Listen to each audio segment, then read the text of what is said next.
So I haven't been able to wrestle for the past few months, but my knee's feeling a lot better now. So I'm hoping to get back to wrestling in the next 4-6 weeks, maybe, depending on how well I heal up and how that works out for me. Cool. Yeah, just trying to get strong again, seeing how that works. What's really annoying though is as I was training, getting my strength back in my legs and feeling good again, I ended up doing my back in. So, yeah, it's just the way it goes. But my back, always a way. Yeah. I suppose the thing is, I wasn't moving much for a couple of months. So my whole body broke down a little bit as opposed to just my legs. But then when I was rehabbing, I was just focusing on my legs. Went back to squatting, and but it'll get better, I'm sure. Yeah, that's why I the same. Yeah. So when you were when you were a kid, what type of wrestling did you watch then? Like WWF or? Yeah, to be honest, right, when I was a kid, I would watch all the wrestling that I could get my hands on. Because we didn't have Sky. So it was like I think Royal Rumble 95, me and my pal put money together to buy that from Woolworths, and then we watched that again and again and again. And then it was like there was some WCW on sporadically, I think on Channel 4. We'd watch that. Literally anything. And then big into it from sort of 96, 97, where a pal of mine that had Sky would tape it, and then that tape would do the rounds. Yeah, it's the same as me. I used to get my neighbour to tape on a Monday and just watch it on video. Then is the only way you could get it was on Sky, and in them days, not everyone had Sky. But yeah. So when did you? How old were you when you started wrestling? Like yourself? So I started training when I was 15. But yeah, so me and my pal Matt, we went to a show at Walsall Town Hall for K-Star, and we were there, 15-year-olds. At the end of the show, we went up to the wrestlers, and like before the show came to town, we'd spent months now looking on the K-Star website, reading the profiles of the wrestlers. We knew all their special moves and everything that they did. Like, we were well genned up, and we turned up at the end and we watched the show. Yeah. And it was brilliant. And then we turned up to the two fellas with a ring, and we we quite arrogantly walked over to them and said, "Oh, we're better than you, pair." And they were like, "Oh, who'd you wrestle for?" And we're like, "Oh, UVW." That was our backyard fed. They're like, "Ah." They started talking about how, backyarding's bad and how somebody's going to get hurt. And they invited us in the ring afterwards. So the ring had already been stripped down to just the boards. And these fellas had me and Matty bumping. They taught us to fall on our backs. But this was this was on just boards. Nice. So I think they were probably half cut, if I'm completely honest. But yeah, they did that and told us about their training school. So we turned up to the Future Championship Wrestling Training School the following Sunday. Oh, you're cutting out again. Is it breaking, is it? Yeah, just a little bit. So was it Future Championship Wrestling school that you were trained at? Yeah, well, I started there. So we spent about 6 months there. And there were guys like Spud, Dave Morales, Dave Mastiff now. Yeah, those were the guys that went there that kind of went on to some things. Yeah, some good names. I like the NXT UK stuff. It's good. Dave Mastiff. Yeah, they're the guys that have gone on to do some things. But yeah, so I stayed there for about 5-6 months, and being 15, I thought I thought I knew best, and went on to K-Star Wrestling Training School because I thought I wasn't getting the opportunities which I thought that Yeah. I was due. Obviously, I wasn't due them, but I figured, I was as big as the guys that were on the shows, the adults. In training, I felt that I was putting in as much as them, but I wasn't being afforded any opportunities or anything, or I felt I was due a rumble at least, but no. Yeah. So I started training with K Star then, and I got my debut with those guys within a couple of months. On an academy show in front of maybe 20 people. Done that. I also got before that they had me as a bodyguard because I was big. Uh, Yeah. so I'm walking around in it would have been what 2001 maybe with a suit on and a headphone in my ear, sunglasses on, hair slicked back, like you're the bad guy from the Matrix. Yeah. Yeah. I know. Yeah, so I'm walking around like him, being a bodyguard for That's Sal good. Americana. And you could hear people in the audience all doing impersonations like Mr. Anderson, Mr. Anderson, Mr. Anderson. I'm thinking, oh, this is the bollocks. This is, Yeah. Be loving that. Yeah, it was fantastic. Got to get in Rick. the ring in front of like 500 people there. Took a drop kick off Danny Devine for the finish. Wicked, wicked, loved it. Yeah. And I think that was it was kind of like, yeah, this is me. This is what I want to be. Yeah. 'Cause like before that, I'd done some acting and sort of toured around with the kind of the acting that goes into schools and does plays on like bullying and stuff. Yeah. Yeah. I know. So I'd done that as a kid up until about 16, but then this was something different. This was performing, but also creating the performance. Like the character was mine. What's happening in the match we're talking about, and devising, and it seemed like much more of a creative outlet, and I just thought, oh, this is wicked. That was the end of acting and the start of this wrestling business. Yeah. So when you first started, then after that, were you Alice then, or did you have different names before that? So when I very first started, I went on as Callous, simply Callous. I was like, yeah, I'm emotionally hardened and/or unfeeling. Yeah, Callous, that's me. Cool. Um, so I did that for the first maybe 3, 4 shows. But then I figured I needed a first name. So I literally went through baby name websites, reading names, thinking what goes with Callous. If my surname's Callous, what could it be? What could it be? And stumbled across Cade, and I was like, yeah, Cade Oh, good. Callous. Good. I Yeah. like it. So yeah, it just So you didn't have any like embarrassing or funky names before? um well, I was ribbed a couple of Before times. it was just So in training,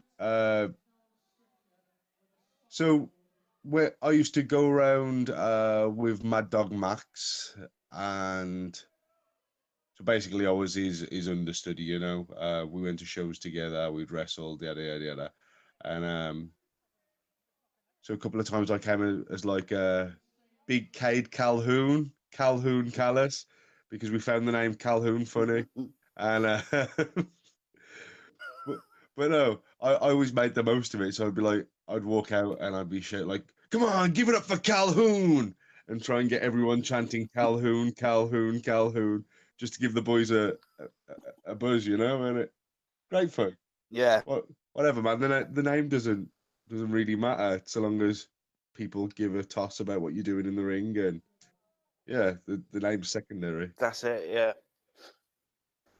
The about Kade Callous is because obviously, like, I came across the video, which you filmed not far from where you live, like, the Kade Callous, and it was like in a park from round here, and it was really good.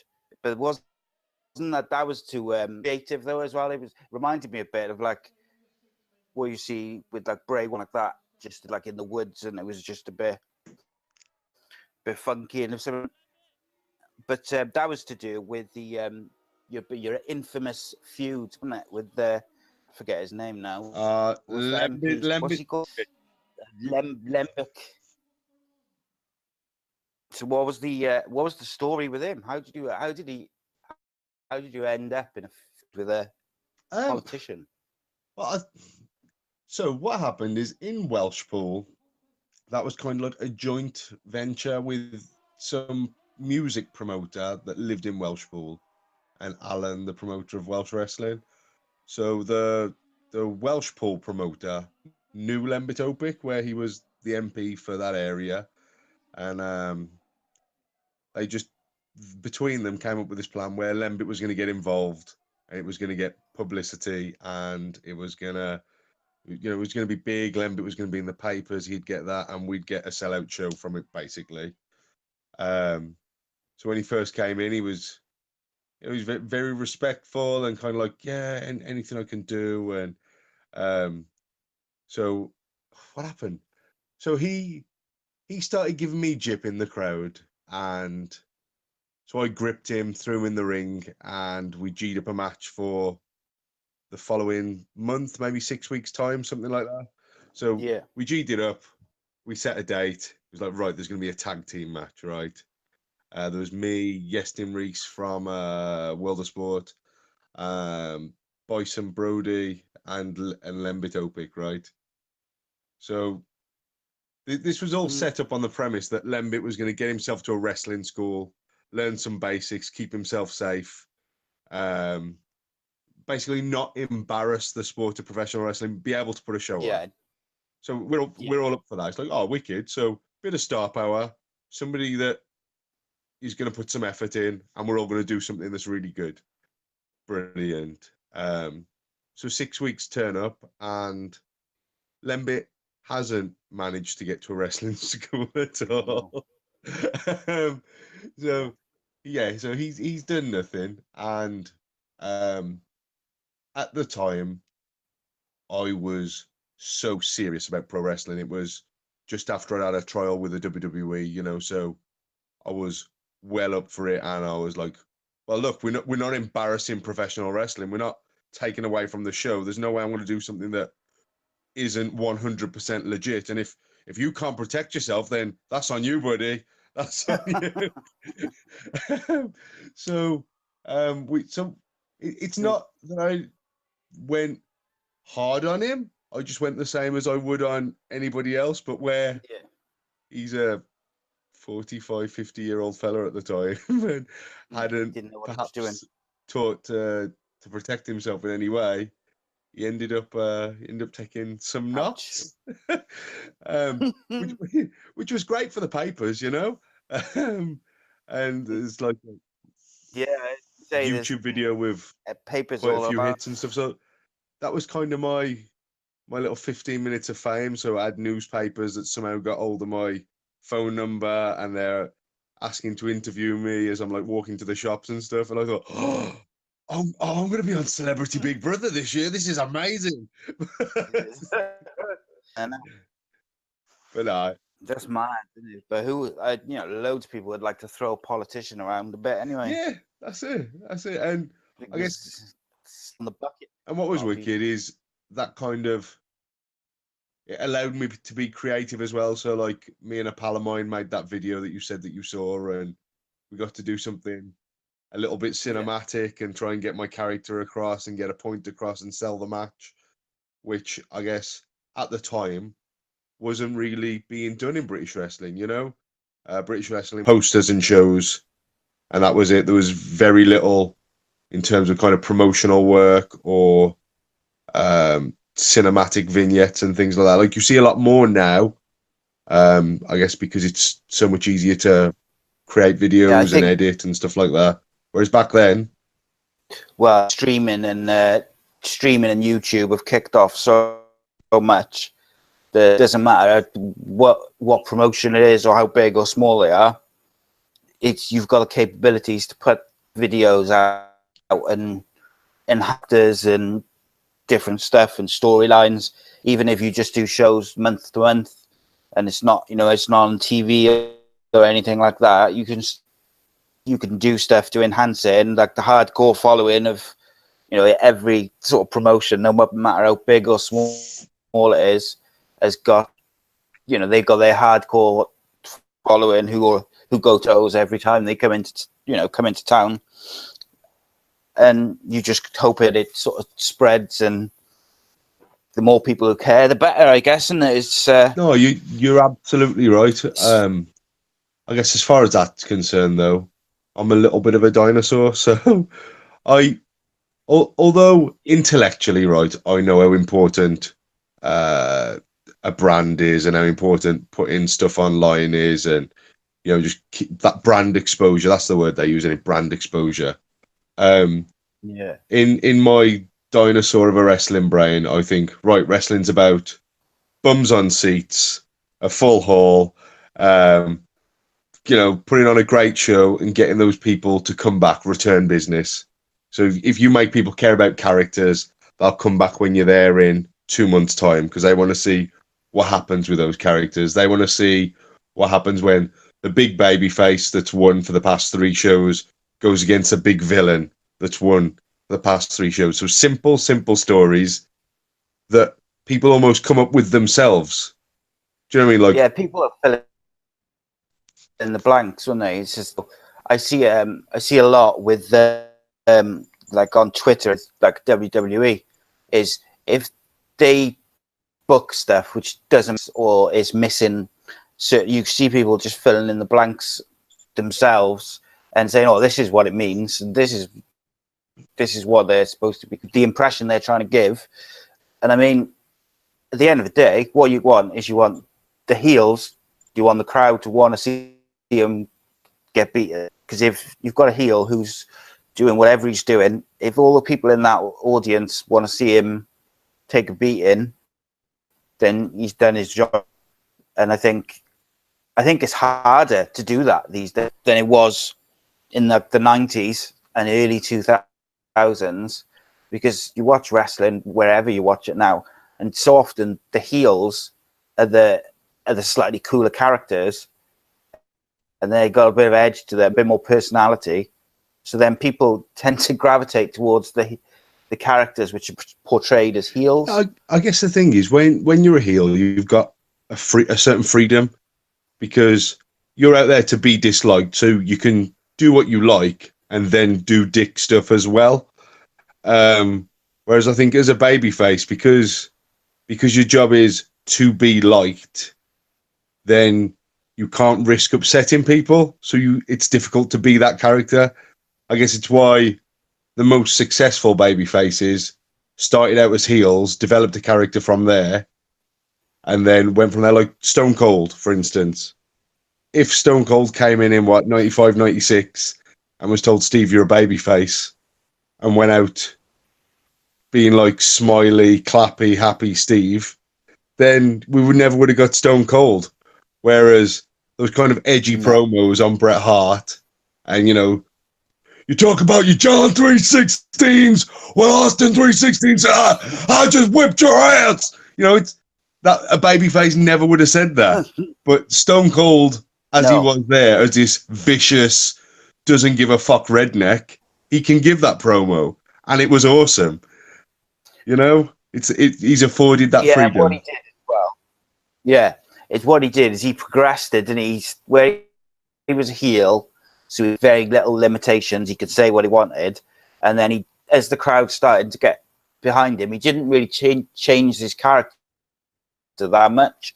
He progressively improved, which went on to be like the greatest of all time. Yeah, he was never like you see some of the matches on now. He was never, doing all the flips and the moves that you see now. But people cared. Yeah, well, what he did looked real, right? And I guess the character seemed real. Yeah. So, the character was allowed to be born in this heel mold where he can kick off and say all this cool, edgy shit. And when basically, when he's being a heel, he's throwing shit at the wall and seeing what sticks, right? So he's being Stone Cold, and they cheer for this, they're booing for this, they're cheering for this, they're booing for this. And then after that match with Bret Hart, where everybody decided that he was a heel, where he passed out from the pain of the sharpshooter, there's blood, the iconic image, right? So then instead of doing more of the shit that people are booing, he's like, okay, so all that stuff that they're cheering, we're going to keep that and we're going to build on that. And then he's got a solid foundation where he knows a load of stuff that people love, and he can be Steve Austin and then keep throwing shit at the wall. He's got this basic of, that's the bottom line. And then what? How awesome was what? What? Yeah. Yeah. Just one word. It's one of my favorite gimmicks of all time. That is absolutely. But like, fun. I think that's what It's fun. Yeah. But I think they failed to do what they did then. They did it with The Rock as well. When they brought The Rock in as Rocky Maivia, he came in. They thought he was going to be this big baby face, and everyone hated him. So they turned him heel, turned him into the Corp, did all the stuff with that, and then turned him babyface. And I think that's what they needed 2 years ago with Roman Reigns. Just turn him heel. Yeah. Make him do anyway. And then turn him down the line, and everyone would have liked him. It was so... They was some of the stuff was cringeworthy because he was getting so much shit off the crowd while giving these babyface promos.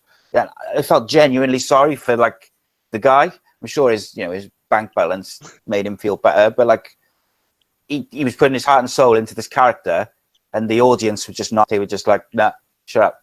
And I think it's difficult then as a performer because you want to believe in what you're saying, don't you? I would imagine as a wrestler, if you can believe the promos and you can believe your character, it's a lot easier to go and cut a promo than it is if you just feel like you're reading a script. Yeah, I get that, but then I wouldn't want to second guess what the bookers of the WWE are putting out, because at the end of the day, they're producing a product which is seen by so many people. It makes so much money, millions, isn't it? And yeah, you know what? You're right. It would have been entertaining if Roman had turned villain and went on a bit of a streak, and and did all that entertaining stuff.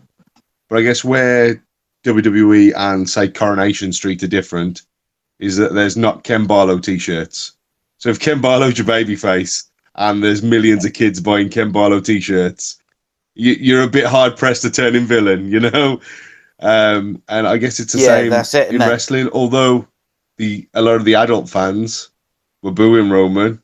My kids, for instance, thought Roman was cool as fuck. Yeah. Oh yeah, and he hits that punch and it's so cool, and he wears those trousers. And Dad, can you do a Superman punch? I'm like, nah, can't really do a Superman punch.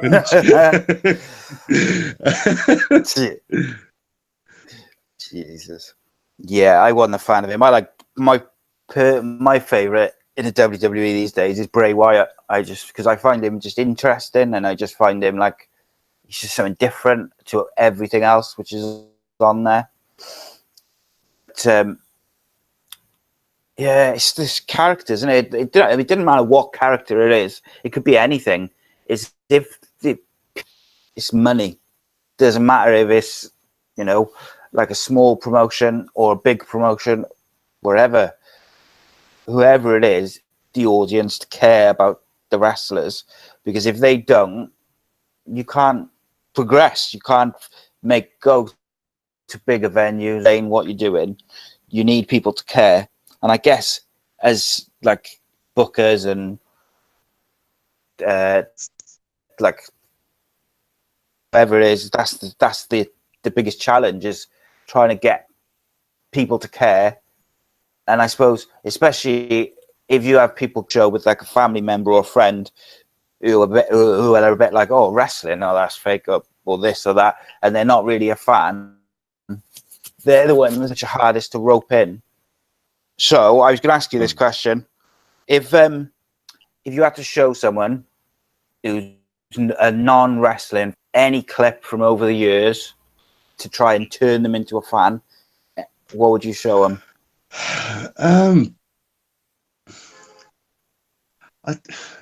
don't know.